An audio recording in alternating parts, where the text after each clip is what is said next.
I'm Brian Foster, and this is the Grindhouse Institute. On each episode of this podcast, Jeremy Floyd and I program a double or triple feature movie night. Each of the movies share common themes, and we discuss them here. We're happy you could join us for today's episode we call Judgement City. The mystery surrounding what happens and where we venture after departing from this world is an engrossing topic, one that has captivated film audiences on numerous occasions. Today's trio explores this intriguing subject matter, each presenting their distinctive vision of the realm that lies between the land of the living and the way station of the newly departed. And each have their own vision of the humdrum bureaucracy that makes the afterlife function like a mostly well-oiled machine. With his plane badly damaged, a British Air Force pilot makes one last desperation call over the radio and is connected with an Allied radio operator. Believing he is about to die, he shares a profound conversation with the operator in his final moments. Mysteriously, he survives. But was this luck? Or some sort of cosmic clerical error? David Niven and Kim Hunter star in A Matter of Life and Death from 1946. After purchasing a brand new, shiny, entry-level BMW, a semi-successful yuppie is hit by a bus, forcing him right to Judgement City. In this strange yet very familiar place, he must work with a defense team who will help him examine his life, prove his worth, and face his fears. Albert Brooks, Meryl Streep, and Rip Torn star in 1991's Defending Your Life. A group of hard-working, formerly living clerks work around the clock to interview the newly deceased. Their mission? To pinpoint one pertinent memory that their team will recreate using stagecraft and movie magic. The short film produced will be the one and only memory each of the newly deceased can bring with them as they move on to the next plane of existence. But what if you don't have any good memories? Arata Ayura and Susuma Terjima star in Afterlife from 1998. Thank you for listening to the Grindhouse Institute. Please enjoy.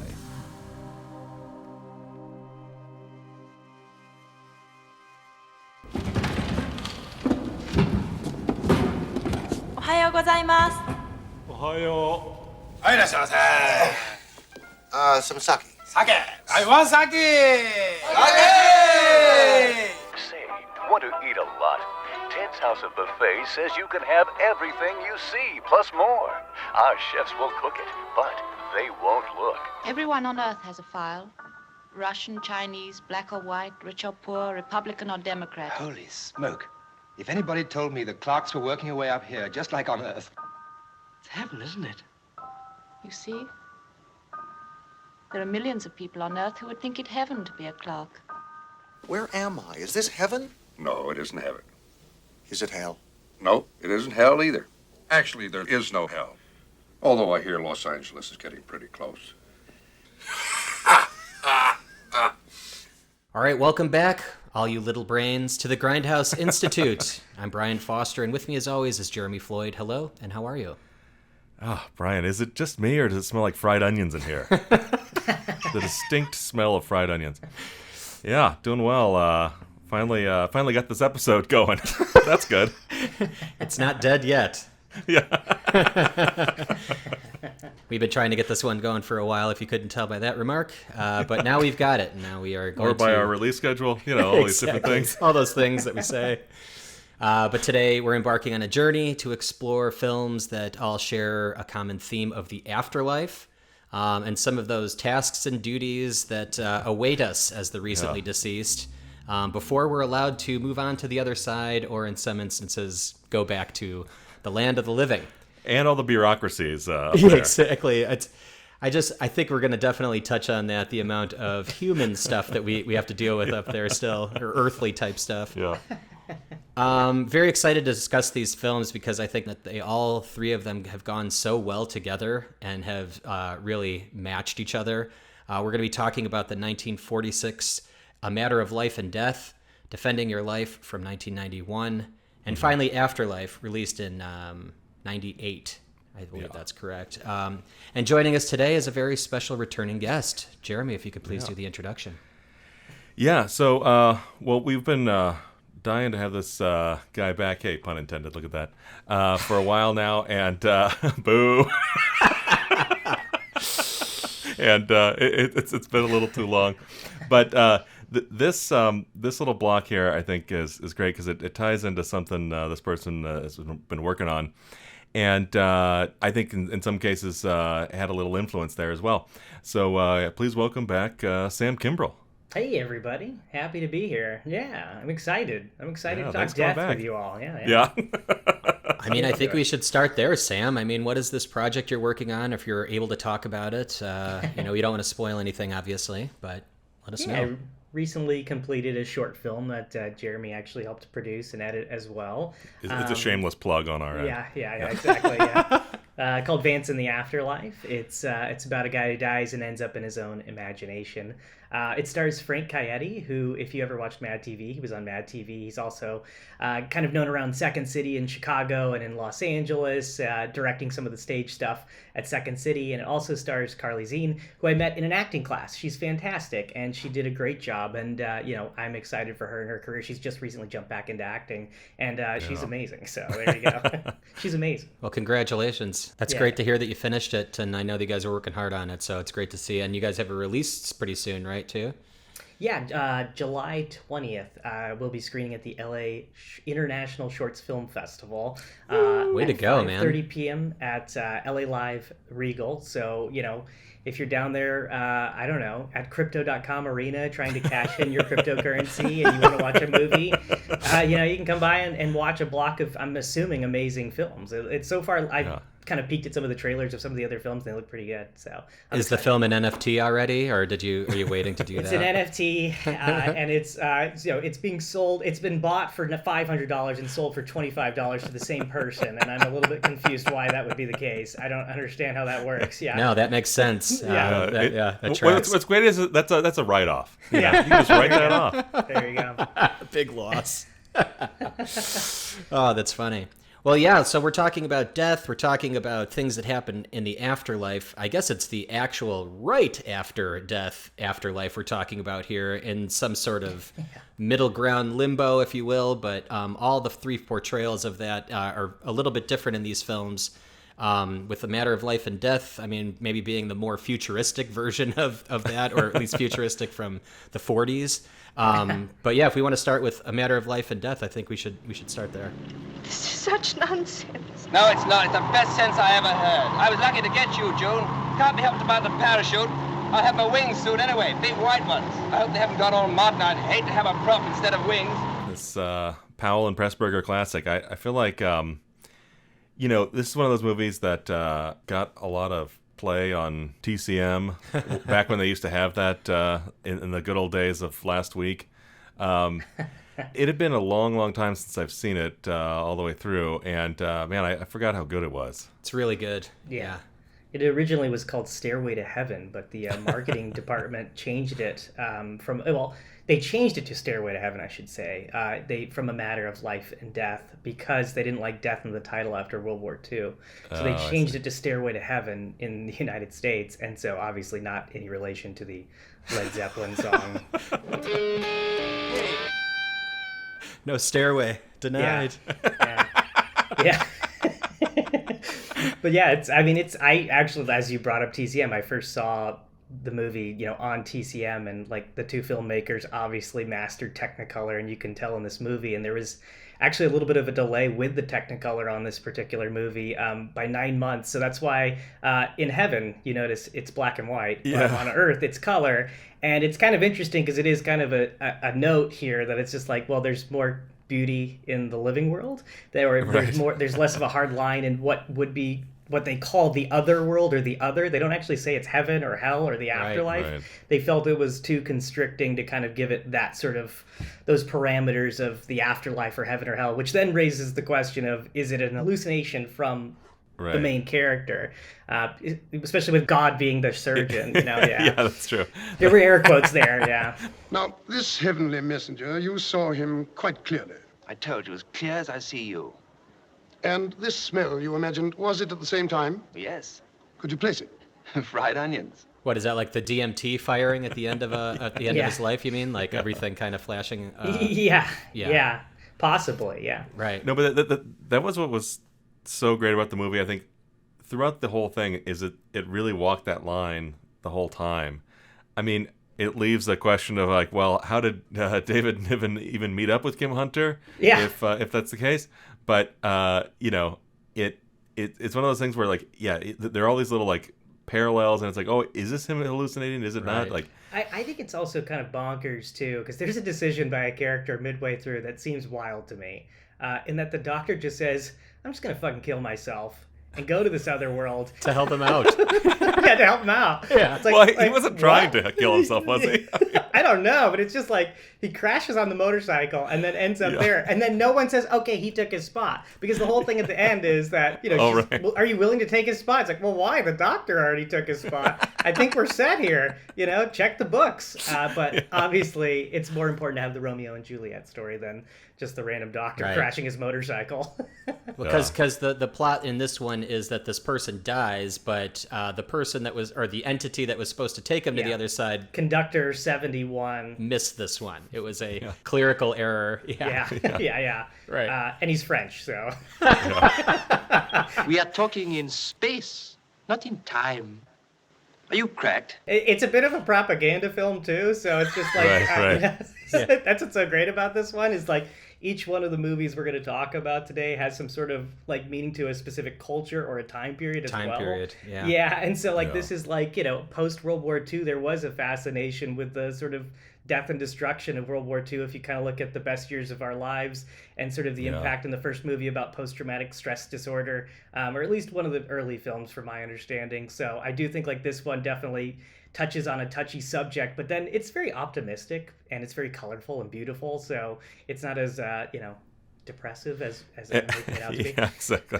It's certainly not as hard-hitting as Best Years of Our Lives. Although I will say the opening was pretty hard-hitting emotionally speaking, like the sort of radio call between David Niven and Kim Hunter, and she's like just filling in while someone goes to the bathroom or whatever. I think, right? It was like, and then gets like the craziest radio. It's like, the plane's going down. There's nothing I can do. I'm gonna jump. But good talking to you. And it was. They had this like beautiful little love story right there. And it's like, I wish you were, I could meet you. Da da da. Hello, Peter. Do not understand. Hello, June. Don't be afraid. It's quite simple. We've had it, and I'd rather jump than fry. After the first 1,000 feet, what's the difference? I shan't know anything anyway. Your Sparks, you said he was dead. Hasn't he got a shoot? Cut to ribbons, cannon shell. It's funny, I've known dozens of girls. I've been in love with some of them, but an American girl whom I've never seen and who I never shall see will hear my last words. That's funny. It's rather sweet. Perhaps we can do something, Peter. Let me report it. No one can help. Only you. Let me do this in my own way. I want to be alone with you, June. And it was done so well, where you could imagine a different movie kind of glossing over that part, even though it kind of becomes integral to the plot. It's also something like integral to get the audience invested in the story between David Niven and Kim Hunter. Hey, Kim, could you watch the radio? Yeah, no one ever calls on here. Don't worry about it. You're not going to do anything. Yeah. He's also like bonkers in that scene where he's like, are you sure you don't want to try anything? He's like, nope, I'm going to jump and kill myself. And it's just like, well... Doesn't he start reciting poetry to her, too? Like, it's like a Cyrano de Bergerac scene. Like... Seems like you have time, like, to figure something out. No, I'm not going to land. Undercarriage is gone. Inner port's on fire. I'm bailing out presently. I'm bailing out. What if you just jumped right before it crashed, and then it won't be as high up? It's like, no, I'm going to do it. I'm just going to die. There we go. Just try something, man. Yeah. You sure? Maybe like a shirt? I don't know. He's like, no, I want to jump while the fog is thickest so that Conductor 71 will get confused and take another rip of the bong before he... Yeah, I was going to say, what was the Frenchman on there? Yeah. Also, Kim Hunter was introduced to the directors by Alfred Hitchcock, so it's just like this was sort of like introducing her to these amazing filmmakers. That I was watching this interview with Martin Scorsese talking about Pressburger and why is the name slipping me? Powell, Pressburger and Powell, and just about how they weren't as well known in the United States, and they were surprised because they also directed The Red Shoes and The Black Narcissus and these movies that like fully utilized Technicolor in like the most extreme ways, and like they were told by Technicolor they were doing it wrong, but when you watch those movies you're like, oh, what's up with all these like lens flares, and you're like, well, those are gorgeous, what are you talking about? So yeah, I mean, like that movie is another, like those three, which by the way, later on Red Shoes makes a comeback in Afterlife because there's a song called Red Shoes, so there's our first connection. There's like connection points, I'm assuming. And that was the memory, right? The thing that jogged the old lady's memory was the red shoes that she wore as a little dancer, right? Wasn't it? Yeah, it was a song, The Red Shoes, and it has nothing to do with the Red Shoes fairy tale or that movie, but I just was like, oh, are they making that connection or not? It's a great connection. Yeah, that's a good call. If we're doing some connections there, like another one was in Afterlife, one of the guys, when he's talking about his memory, he was like, I wanted to have something to do with the plane because I only got to fly once, and it was like I got up there and it was in cloud cover and it was a really thick fog and whatever, and I was like, well, that's interesting. Yeah, that was very very similar. It's like it took this the plot of this movie and like just took that little piece and made that one of the Afterlife people. One of the little vignettes. Yeah, exactly. Yeah, speaking of that did feel kind of like an anthology film, didn't it? It had little sprinklings of anthology in it, but we'll get there. Right. Yeah. Yeah. And I love the little cameo with Richard Attenborough too, like as just one of the pilots showing up in God's like waiting room or whatever. I was trying to pick him out when I saw him in the credits, and I'm like, yeah, that's it for sure.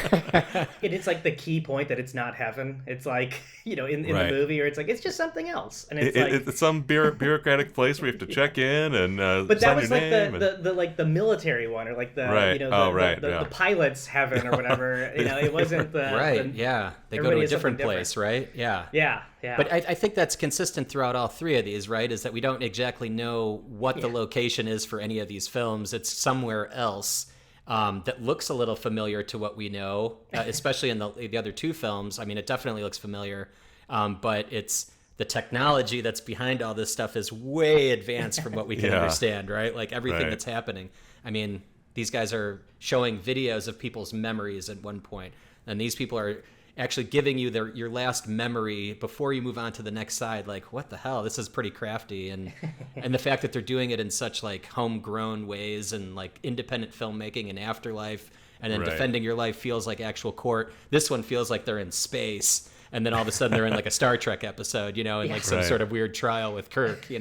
I love the crazy like portholes or whatever that they were looking through in like the sort of cheese grater in the sky. They were looking down. That was amazing. That was a great matte painting, wasn't it? That was really great. Yeah, successful shot. Well, and I love all the sort of Art Deco and the very Art Deco. The production design of Not Heaven or whatever it was really great. Exactly. Yeah, beautiful.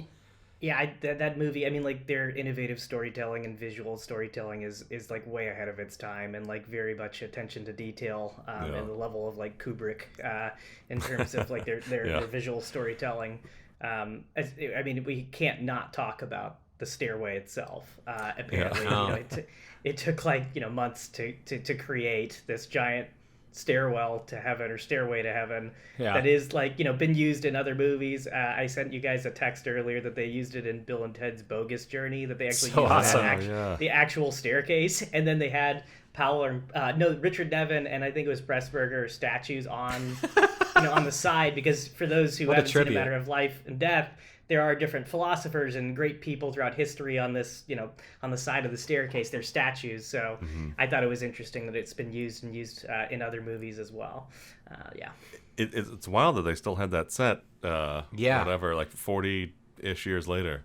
Preserved. Yeah. And obviously it wasn't working because in Bill and Ted, or they didn't want to use it because like it's an escalator in A Matter of Life and Death, and then like in Bill and Ted they're just standing there talking about Wild Stallion or whatever. Wild Stallion! Well, I love during the like when we get down to it and we get in the trial section, like how much they roast the British Empire, and it's like this debate between America and the Brits or whatever, and then it also kind of like ties in thematically to potentially this being this a head injury that David Niven suffered, and it was like with he's thinking about the American girl and his British side, and like it also kind of plays in that side thematically. Yeah, the lawyer for the U.S. just they compare their radios, and he's like, I'm afraid I don't understand. Like he's He's a bit of a he's a pure American man. Yeah, just a very incurious, like very America's American exceptionalism was what I was trying to think of there. Yeah. And that was pretty great. Also, I love the giant lion's mane on God or whatever he was, the judge. Yeah, exactly. Yeah. Yeah. Yeah, the courtroom scenes in this was a lot more aggressive than Defending Your Life was. I mean, this was an actual battle in court. It felt like more like a courtroom drama as opposed to Defending Your Life was just pretty chill. It's like, let's take a look at another day. What do you think? Yeah, I mean, like half of the afterlife is there at like whatever, like the Coliseum. Everybody was there. Right. Does everybody watch this? That's so embarrassing. You go through all that shit. Yeah. One last big trial like that, man. I every time I watch that movie, I really do like getting to like the courtroom scenes because there is a lot of interesting stuff up until that point, like as you're watching it the first time. But I actually like legitimately enjoy watching the sort of courtroom duel, and then when they get to the operating room and they pause the scene and force these actors in 1940 to hold still for an entire take, and they are just dying. You can see they're like shaking and they're blinking and everything. Yeah, exactly. Yeah, exactly. And the giant arc lights that are like melting them. They're like, okay, hold this pose. Yeah, those are some old Fresnels that are like 200 degrees on top of their heads. Yeah. Hot as hell. Yeah. God. I also like. I mean, the very start of the plot. David Niven's going down, and he decides to jump and has one last farewell with the radio operator, and then it's like cut to the next morning. He's hanging out on the beach, and he gets there and he's like, oh wow, and he's like looking around. He's like, wow, this isn't the heaven I pictured. And he's like, checking out. He's like, oh great, sand still works. Oh, the gravity's working. Okay, great. And like. Then he goes up over this little dune and sees this like naked boy sitting there playing his flute or whatever, and I was like, wait, did we just turn into a Jodorowsky film all of a sudden? Like, what the hell is this? Where's the golden poop? Yeah. And it turns out, nope, that guy was just there on Earth. Did you find that seeing his bare ass was a bit too much? Yeah. Didn't you think it was a trifle unnecessary to see the crack in the Indian's bottom? Yes, absolutely. I don't know. I think they could have pushed it further. Oh man, that's funny. I forgot about that already. It's only been 2 months since we actually watched these, and now we're talking about them. Well, what's funny is they play it on fast channels now, like A Matter of Life and Death. Like if you have a new Samsung TV, there's Cinevault, and they were playing it the other day. It's just with commercial breaks, which is awful. Ooh. So don't watch it with commercial breaks. That's pretty awful. Yeah. Yeah. This is kind of one of those that they have on Pluto too, right? They kind of fill up those linear Yeah, stations. definitely on Pluto. I believe it's still on TCM or whatever the latest iteration of the TCM shelf is on Max or HBO Max's former shelf Max. It's called Maximum now. They actually went with the full Maximum, and now they're going to go back to HBO next year. Yeah. Because that wasn't a brand we liked. Yeah, no one knew what HBO. Yeah. What is this? Well, we all know what Cinemax was. Cinemax was always better than HBO, right? Skinemax? Yeah, absolutely. Yeah, we all knew what Skinemax was. Surprising number of shows people have their clothes on Mac. It's weird. This is not the Skinemax I know. This is more like that HBO garbage. Why do you drive this? What? This is what Patton drove. Hey, you, soldier, follow us. Make fun, but in an 8.5 earthquake, you'll beg for a Jeep. In an 8.5 earthquake, I'll beg for a coffin.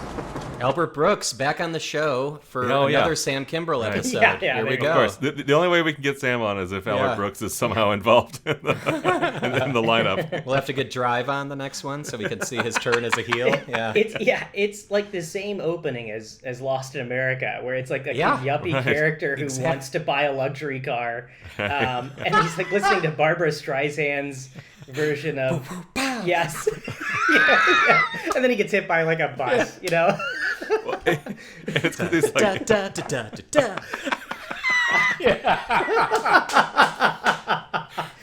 hilarious.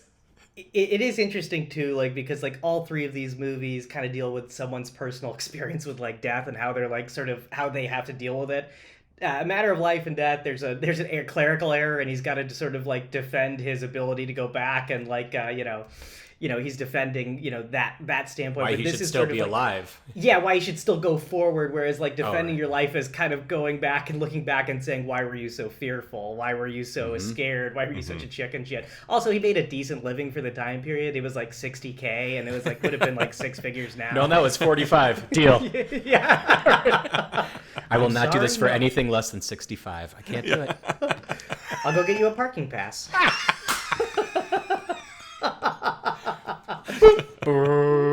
And why were you afraid of taking even more money, sir? Yeah.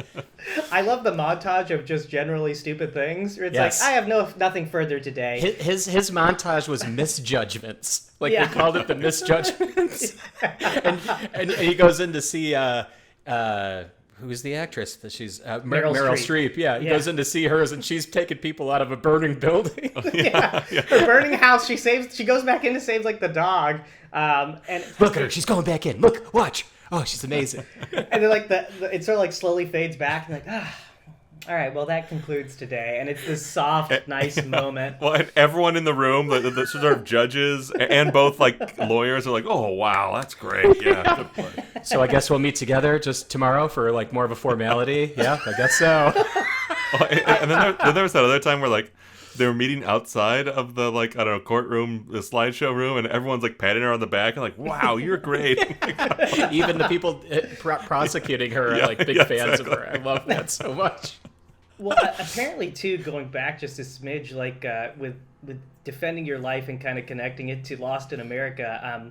Apparently, Albert Brooks wanted Dennis Hopper to play Rip Torn's character. Oh, wow! At first, because of Easy Rider. And then he couldn't get Dennis Hopper, so then he tried Jack Nicholson, and then he wasn't available. And then essentially Rip Torn was considered for some role in Easy Rider and didn't get it, so he brought Rip Torn in, who's phenomenal in this movie. Absolutely, yeah. Like it's great. one of his best roles, in my opinion. Yeah. Say, you hungry? Starving. I didn't even eat. I had one bite and then I got on the tram. Well, Mr. All You Can Eat, that's stuff. Come on.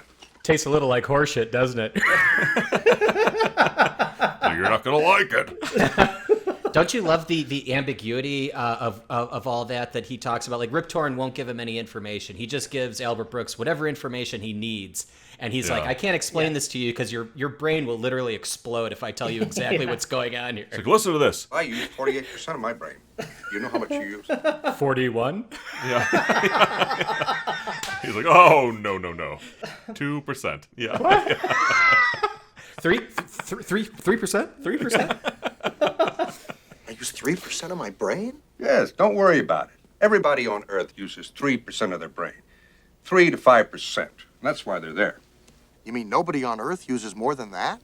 When you use more than 5% of your brain, you don't want to be on Earth, believe me. Now, being from Earth as you are and using as little of your brain as you do, your life has pretty much been devoted to dealing with fear. That's what little brains do. There are some little nuggets in the movie too that are pretty funny for those like kind of keeping an eye on cameos, because there's two cameos in the movie that really are like pretty laugh out loud funny. The Shirley first MacLaine? one, well, Shirley MacLaine's the first one for me because at the time she had said that she felt that she had lived past lives, and then she is the host of the Past Lives Pavilion. And I How always awesome was that casting? Yeah, I was like, oh my god! And then The older man who sees that he's like a little girl like licking a lollipop. What the hell is this? The hell is this? Who are you? I'm Prince Valiant. Who are you? Dinner. And then the other cameo is from Buck Henry, who wrote The Graduate. Yes. Yeah, Right. He plays like the villain. He also, I believe, directed or at least wrote and directed Heaven Can Wait with Warren Beatty. Oh, and so yeah. that was sort of the connection there that That's they funny. sort of brought in. Yeah. Because at first when I had watched it, I was like, why is Buck Henry in this? I was like, oh, okay, I get it now. So I heard you had Dick Stanley working for you today. He's quiet, but very good. Very quiet. Yeah, very quiet. Nothing to add. No questions. Yeah. No, nothing right now. He's like, are you kidding me? How can you defend me? You don't know anything about me. Mr. Miller, I use 51% of my brain. I know everything about you. 51%? That's clocked? Clocked. Impressive. Apparently they wanted the ending to be that he gets reincarnated as a horse, but then Albert Brooks was noticing that the love story was panning out, and that we were setting up that fear was, a negative effect on his life. So they kind of changed it into this like love story. But it is funny that it's like he still wanted to kick himself in the nuts, because his whole movie he's kicking it's got to be Albert Brooks, or as close to Albert Brooks as possible, where he's just kicking himself. He has the crappier hotel. He has, he has more days. He has as much days as I'm over at the plaza. Come on over tonight and paint it.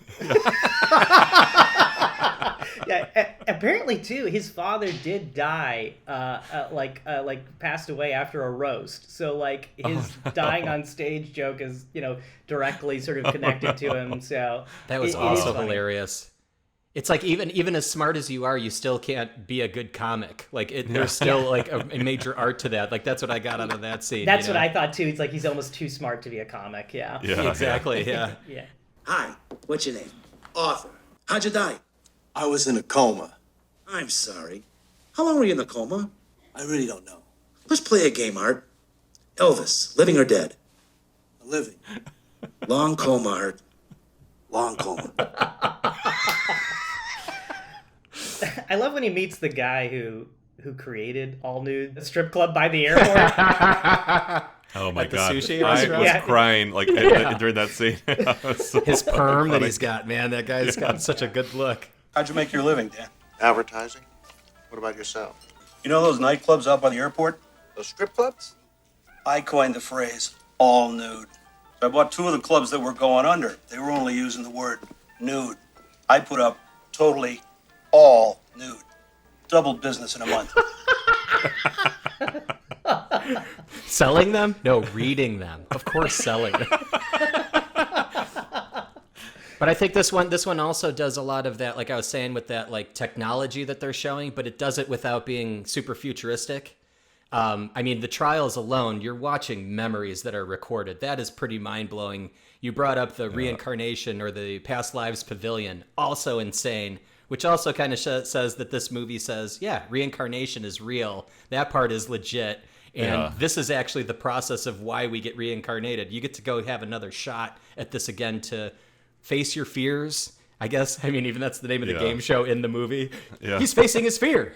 He's facing his fear. And it's like, I think that was just interesting that they kind of went for, at least they took one lane of the afterlife and like stuck to it and be like, yeah, reincarnation makes sense, but let's make a big joke of it too, put Shirley MacLaine in there and say, no, she actually is, she's been doing this quite a few times now.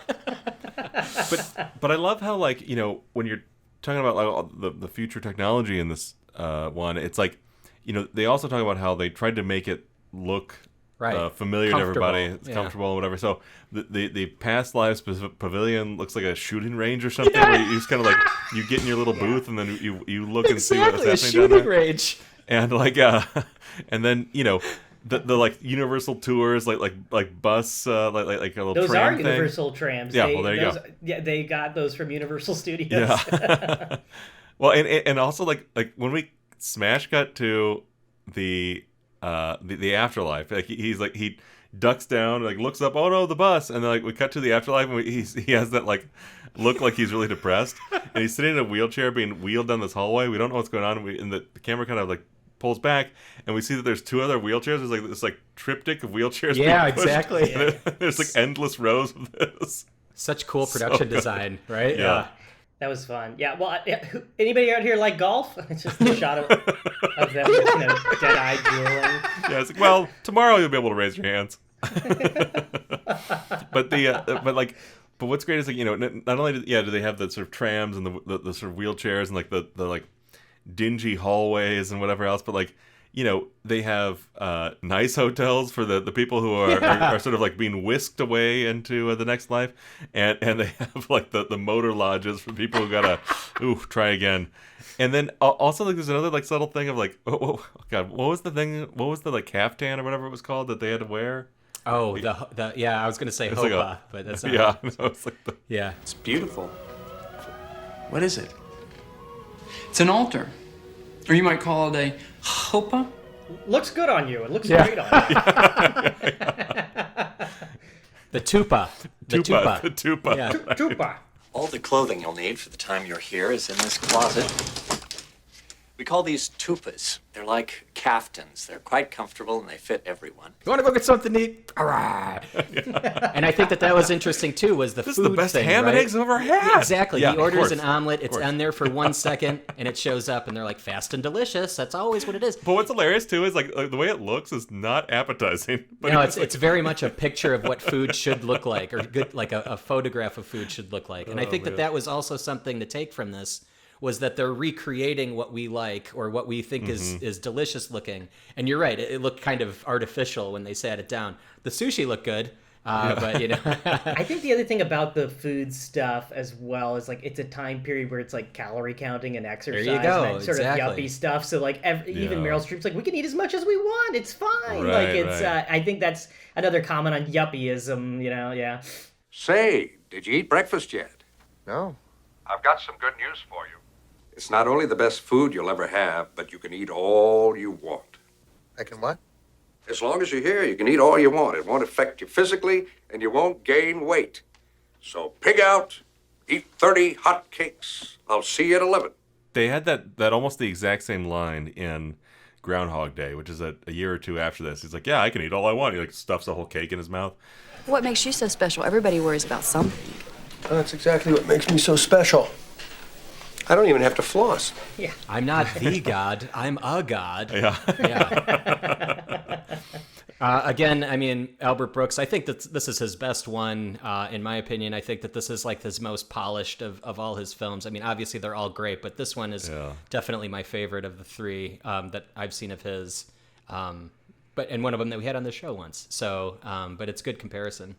But yeah, I think this is a great, successful film, and I can't believe how well it still holds up because it's like timeless, you know? Like they did a great job of that. I was about to say that because like I think one of you, maybe Brian, you mentioned earlier like how each of these movies kind of capture the time and place that it was filmed in, but like this one does it so well, and it has that sort of like horrible early 90s dead end mini malls bullshit decor and mini malls and like that. Looks like Century City. It looks like it is Century City, right? It's like Century City, Irvine, Anaheim. That's where they shot, you know, a lot of the exterior stuff. But it's also like supposed to be a commentary on that type of architecture. Sure. And design. Well, they flat out say this is something comfortable for your eyes. So they're on a Universal tram. They see the billboard for bowling and golf. Yeah, exactly. Things like that. And it's like, it looks like a city. And even they have the book, you know, when he first meets Rip Torn's character, they flying over LA, flying over, and then like flying over. Yeah. So it's like, you know, it's essentially another city. And it's right. Like, and just for their own. The TV had no reason having channels, right? The Weather Channel, 73 degrees and sunny, perfect every day, and it was every day. It was like, they didn't need that to have that, right? But in order for the little brains to feel like more at home with their stupid entertainment that they have, like this. I don't remember the joke verbatim, but the reason why he was out was like I was outside on the like in some like different galaxy. You know, you wouldn't understand. Yeah. I was at the intersection of fault or something. It was like something wild. You're just like, he's like, I don't get it. I told you. Yeah. But that was cool, right? They talked about how we evolved to different flavor profiles, how we read differently. Like what he was reading wasn't even Braille. It was something like I think it was binary. Yeah, it was like binary code. Yeah, exactly. What are you reading? You wouldn't understand this. It's just numbers. You read numbers? Yes, sir. So I'm on trial for being afraid. Well, first of all, I don't like to call it a trial. Second of all, yes. Which is also a comment on like sort of like the new sort of intrigue with like computers and technology around the time period as well. Yeah. I truly go back to Defending Your Life quite a bit. It's one of his funniest movies, and it's definitely a comfort food sometimes.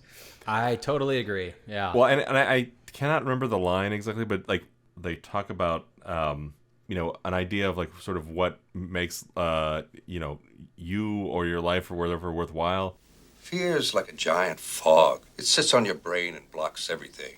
Real feelings, true happiness, real joy. They can't get through that fog. But you lift it, and buddy, you're in for the ride of your life. For a comedy, you could have just skipped over that, but he chose to include it, and it kind of like lends this extra layer on the movie. I think the thing is too is like in comparison to the other two films, he doesn't get to pick the memory. and he doesn't get to fight back, he's not really defending his life No. at all. They give him an opportunity to talk, but they're not really listening to what he's saying anyway, right? It's just kind of a formality. And all of Rip Torn's arguments seem so lame. Like all of his, he was brave for sticking up, and then they show the next moment, and then he was a coward. Yeah. And so I think it's almost it's like defending your life is almost a title for the audience to be like, are you defending your life? Like if this were you, how would you treat things? So I do think it's interesting, the approaches of like the ways in for these two movies, because when you start writing things like this or getting into things like this, your brain starts to go in so many different directions. Well, if this rule applies over here, how does it apply over there? And then at a certain point, these movies just kind of get going, right? Like they establish the rules of the game, and then they kind of drop some of the sort of exposition and like the rules of it, so we can kind of get going with the love stories and stuff like that. So it can get into a point. So I think when they set it up, they say, look, there's a few moments from your life.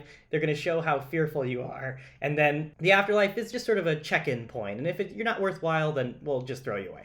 Because it's a machine, right? They described us as parts in a machine, and if we let a bad part in, then the whole machine goes down.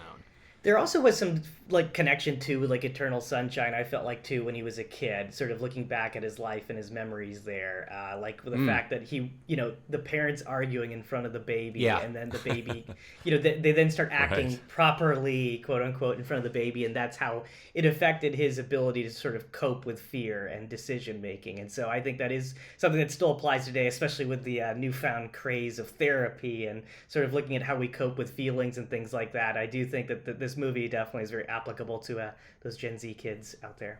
Oh, the kids these days. Yeah, I love, just like from a writing standpoint too, like how they got him to crash and burn in the trial. And it's like well, why didn't you go up there? Why didn't you go up there? And like, why didn't you go up and see Meryl Streep? She was clearly inviting you upstairs. Like, I was afraid, right? And then we get to that scene where it's like, okay, everyone walk in these lines and follow these rules. And I was like, oh, great, they're doing it. They're letting him make that decision. And then he starts like pliantly and obediently stepping into his tram or whatever. But then he was still able to sort of do it. But they had to kind of let him do it, type of thing, right? Because like the they had to open the door for him. Yeah. Because they were talking about some electric field that surrounds the bus. Don't get off of there. Like they kind of threw that line in there. Don't step off. You'll get hurt or whatever. That line, I'm glad you brought that up, because they say that line off camera in the very beginning, right. And I wonder if that was a note where they're like, wait, like we watched the whole movie and then there's an electric field on these trams. Never exit the tram while it's in motion because of the electronic field that's set up around the moving vehicle. It is very dangerous. Thank you. Right.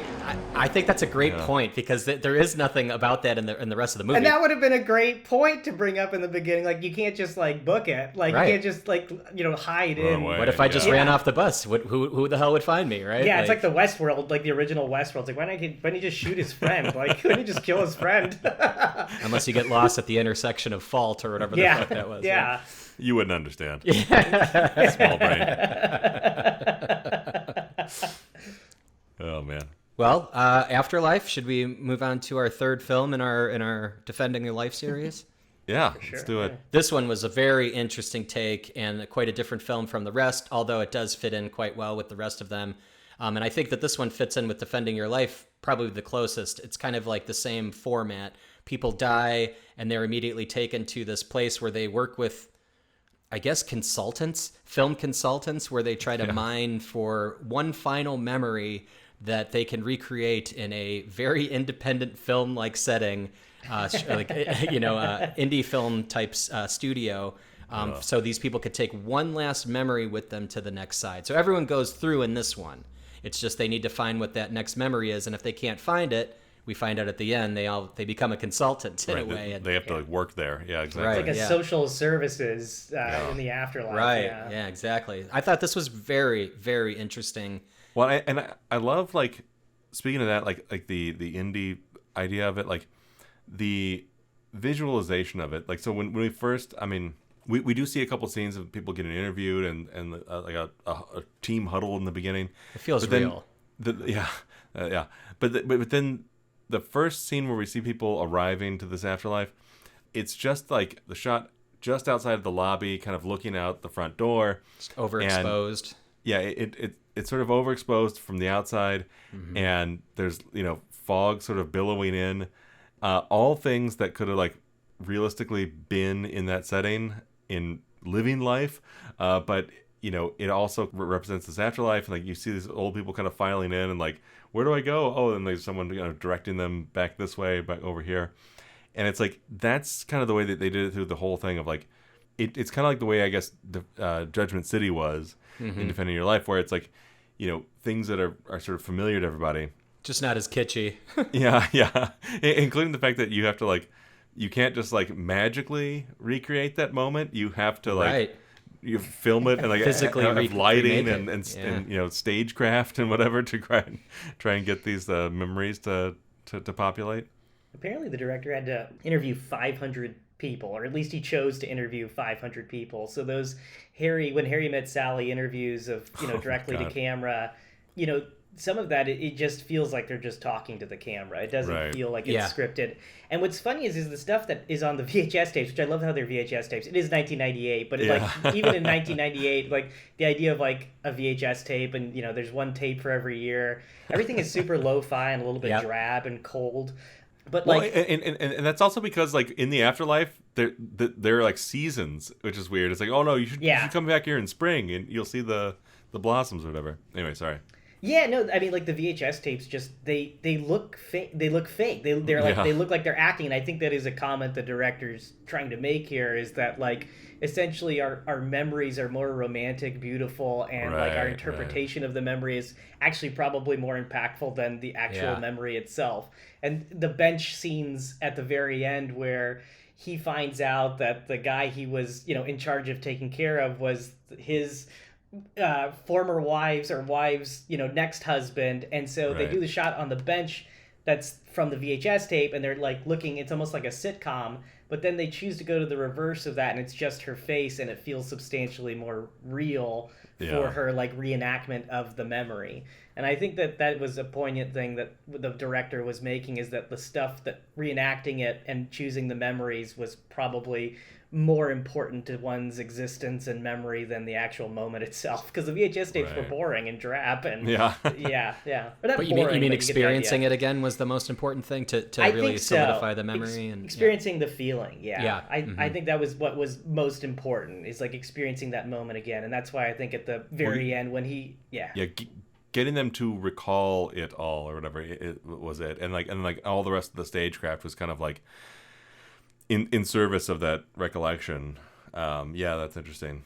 I do think like movie making and movies in general, the best movies are just a character making the biggest decision of their life, right? So I think that like depending on how silly or stupid the movie is, it's always a character making the biggest decision of their life. And I think in this particular case, quite literally, the biggest decision is choosing what memory meant the most in their life. I don't think I could do it. Do you think you could? I mean, I was trying to think of what that memory would be. It gets you like meditating. It gets you thinking the entire movie, like how would I deal with this? Because there are some things that you like. I would maneuver my way around this. Like I would find a way, and then like they don't really explain what the next level of the video game is, right? They just say you get one memory and then you move on. So is it reincarnation? Is that why sometimes you recall things or get deja vu, right? And you're like, wait, was that a past life? Like I think that's what goes through your head when you watch something like this. You're like, okay, so what was the next life? Because they just screen the movie and then they just disappear. Like you don't see where they go to next. You don't even see the movies. You kind of see some of them, but you don't see. You see some of them getting made, I think. Yeah, but you don't see. I was kind of expecting a sort of Michel Gondry type of movie to be made, and like they were going to enjoy it. But I'm kind of glad they didn't show the movies, because it was like the process of them recalling it felt a little bit more special. That was the most important part. Yeah. Yeah, but this followed that same. I think you're right. This followed that same idea of the ambiguity of what's next. Defending Your Life didn't say. It's just like you move on. What does that even mean? This one was the same thing. On your next journey, you have one memory, but where do you go, and where do you take that memory? Yeah, it was almost like Defending Your Life was sort of saying, like, how are we improving the system? Like, are we getting people better, the souls better? And I feel like with Afterlife, it's just preparing them for the next thing, as if there is no good or bad. It's just what is most important to the individual, Or you'll go to hell. I'm just kidding. No, but I also love the sort of like a further sort of tie-in to A Matter of Life and Death in this one, which is like one of the social workers or whatever at this afterlife stop here, when he gets that letter from the older guy who was like, yeah, my wife just passed on, and then, you know, he couldn't think of a memory or whatever. And then it turns out he was the person who married that guy's wife after he died really young in World War II. And her memory was wanting to hang out with him, and then his memory was wanting to hang out with her.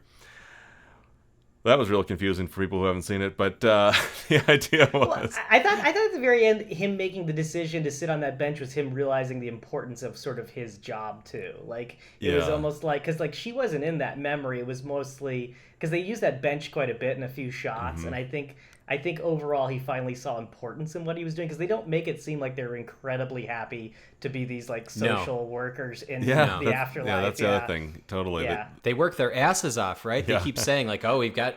Every time they come back to that opening scene of everyone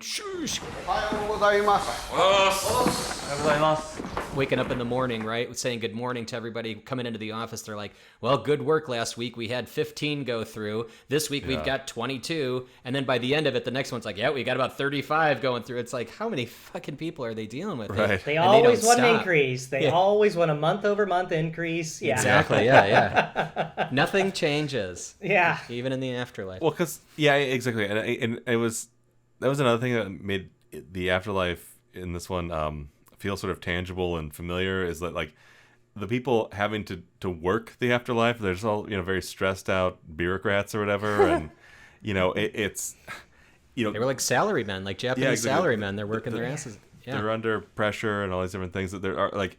They have meetings amongst themselves where they're like really stressed out and sniping at each other and whatever.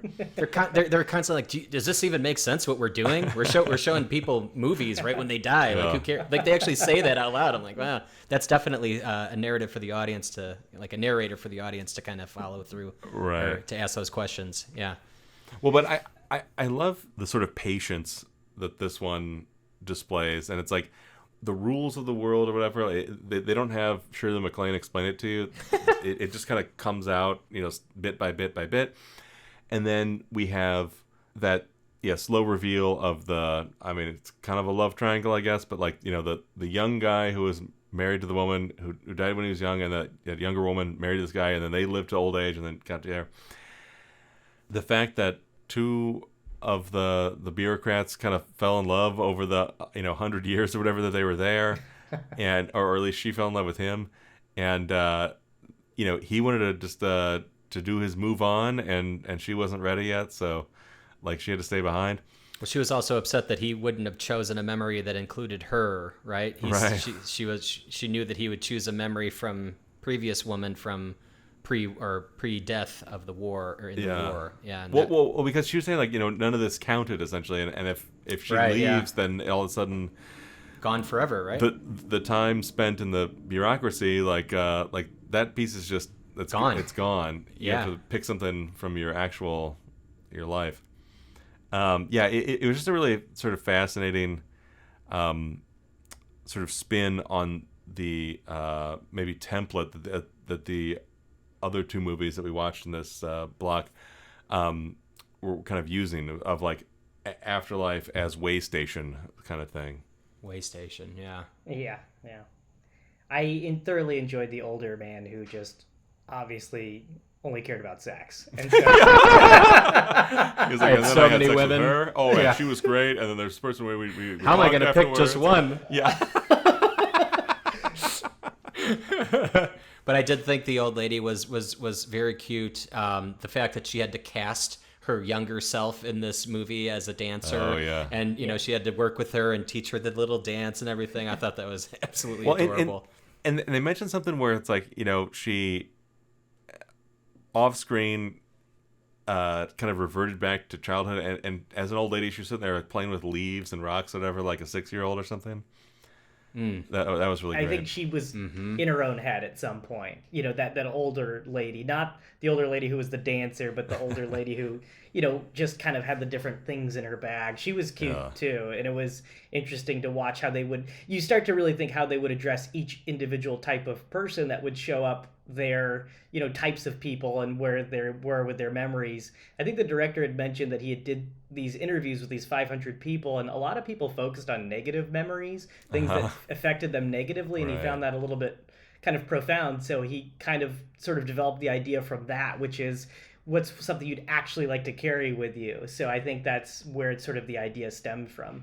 I think too the DVD apparently has a bunch of the interviews with people that which would be very interesting. Yeah, I'd love to take a look at all the interviews. I don't know. Check it out. They're all on Criterion Collection. You'll spend $400 on 3 DVDs. All 3 of these. There's a Criterion sale right now. You put a down payment on a Criterion Collection DVD. But that's really interesting. So it's like, do you think that the sort of structure or the way that they ended up making this movie was to start with the interviews, then kind of reverse engineer the bureaucracy part of it and the narrative? Think what I read is that apparently he had dealt with a family member who had some sort of neurodegenerative disease, something where they would lose their memory, and that sort of stemmed the idea. And then there were these interviews. So I think I'm not sure what came first, but I could imagine a bunch of ideas stemmed from the 500 plus or so, that is insane. Interviews. Yeah. Well, after I watched this, I feel like this movie had a definite allegory for dementia and different like when you lose those memories later on in life, and you can't even talk to your family members that are still all with it, and you get old, and all of a sudden you don't even remember your own son, or you don't remember your own daughter, and things like that. And I think that that's kind of like where this all stemmed from was, if you do go on in life, make sure that you have something, because if you lose it all, that's it. It's gone forever, right? And a lot of the people that have those degenerative disorders, like you were saying, I mean, they're going to lose those memories forever. And I mean, that's really sad to think about. And I'm sorry to bum out the podcast or anything. I like the part where the guy talked about sex.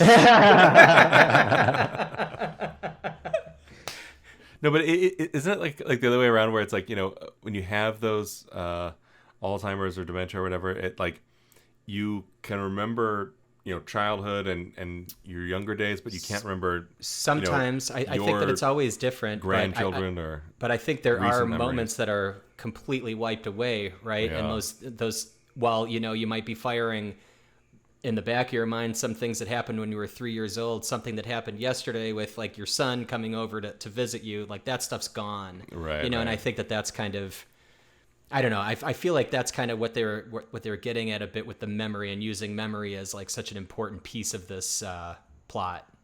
Well, yeah, and you kind of think, well, the act of reenacting it and doing something where they're filming it, because they already have the tapes, they already have the moments. They could just be like timestamp that part of my life, and there you go. That's the moment. They reenact it in some capacity. So obviously there's something to that of reenacting the feeling and the moment that you had. I think that goes back to just like, it's not just time stamping the VHS tape. Because I was like, when I first watched building it, it's reliving it. Yeah. Yeah. Well, also there's like a bunch of like inside filmmaking things too, because like they're having like, they're like, what should the color palette be, and like, what are we thinking to get like the temperature of the train and the sound. Like there's some side moments where they're like, it's interesting, but you're like, okay, all right. And they were just rocking the sets. There was nothing really high tech about the sets at all. Those process cars and all that. Right, the quarter of the plane that was there, and it really feels like the clouds are flying past me. And he's got the cotton I'm or whatever. I thought it was great though, and I thought that the fact that they went for more of a documentary type feel for this movie actually pushed that all for even further, because it was kind of like, this is a documentary crew shooting stuff in the afterlife about filmmaking crews that are recreating memories from. It was like many layers of all the stuff on the VHS is a tripod shot. It's all like on sticks, right? And then like the stuff, the opening shot is one like shot a hand, usually, right? Yeah, and like the stuff like in the actual building that's like handheld. The opening shot is a oneer of them coming into the office for the day, so it feels almost like a documentary or a Frederick Weissman documentary a bit, where you're just kind of looking in on something. And then like the stuff on the VHS tape looks so synthetic, and I think that's so deliberate. Absolutely. Yeah. Good morning. Morning. Where do I go from here? So what do you think of these Do we have a 1, 2, 3 fave? Could we rate them? I mean, obviously, Defending Your Life is going to take number 1 for me, but well, why don't you kick it off then? Yeah. Yeah, I'm going to go Defending Your Life, A Matter of Life and Death, and Afterlife. But they are all very, very highly regarded, in my opinion. Yeah. I would agree with that order. And then as like a close 4, if you're getting into the mood of memory, you could add in like Eternal Sunshine for number 4.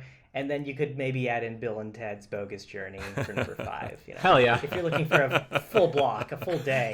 Afterlife is 2 hours, so you might need a couple of days. I don't know. It is like, you know, and it's also one where you have to have patience with it because it feels longer than 2 hours. Just you know, the way it kind of really slowly has that stillness to it, has like, you know, a patience to it. And it's funny. I think this is the first time we've all had this, but like that is how I'd rank it too. Defending Your Life, Matter of Life, and Afterlife. Look at that. Wow, man! 1, 2, look at 3. that. Now, Slots. Jeremy, was that the first time you've seen Defending Your Life? Yeah. Oh, really? Yeah. See, that was the first time seeing Afterlife, and I was like, this one's definitely going in the rotation for sure. Yeah. Oh yeah, it's fantastic. Yeah.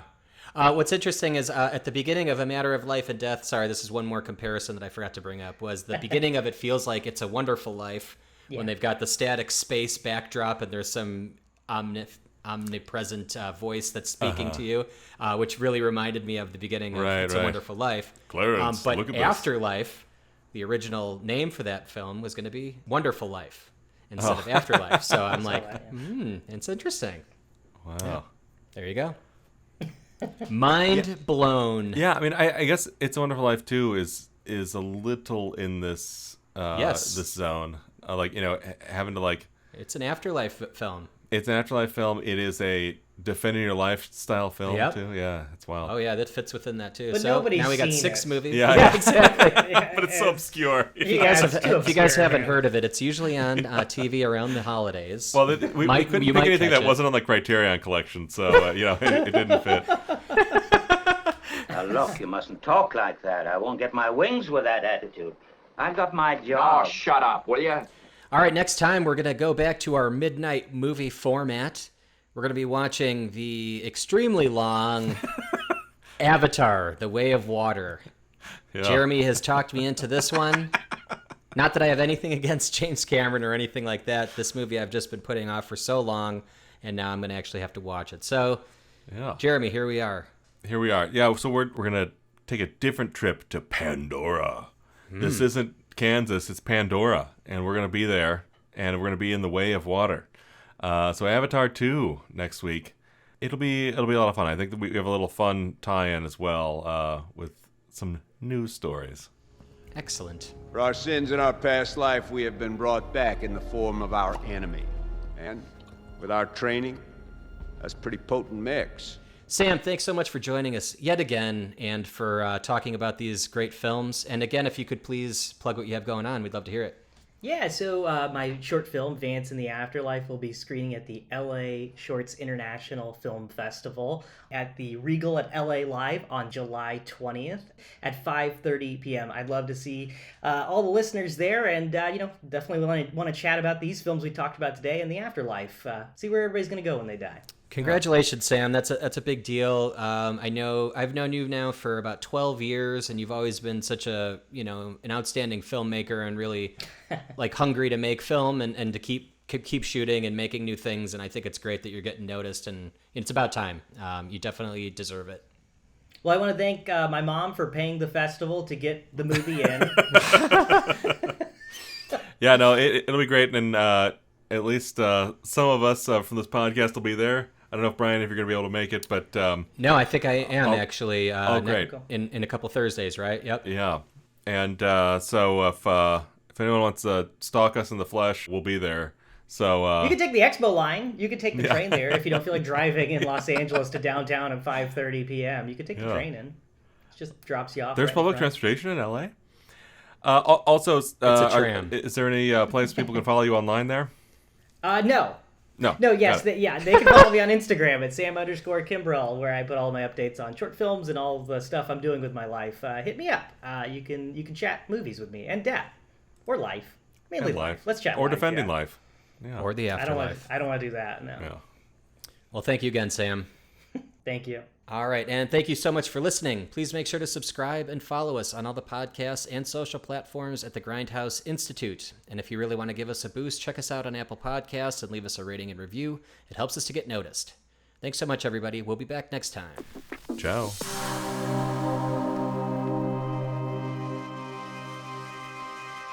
What do you think the next world's like? I got my own ideas. I think it starts where this one leaves off. Or where this one could leave off if we'd listened to Plato and Aristotle and Jesus. With all our little earthly problems solved, I'll know soon enough anyway. I'm signing off now, June. Goodbye. Goodbye, June.